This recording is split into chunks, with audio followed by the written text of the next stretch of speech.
с большущим удовольствием открываете научное чтение, посвященное выдающемуся человеку, ученому, одному из, по сути, основателей нашего вуза, Владимиру Михайловичу Плоских.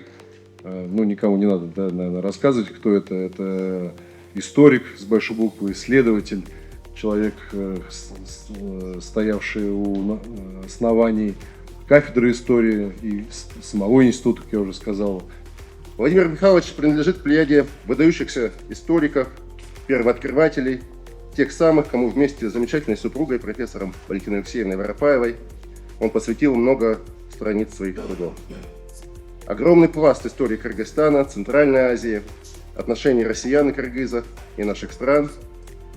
Большую часть из того, что мы знаем от него и его учеников.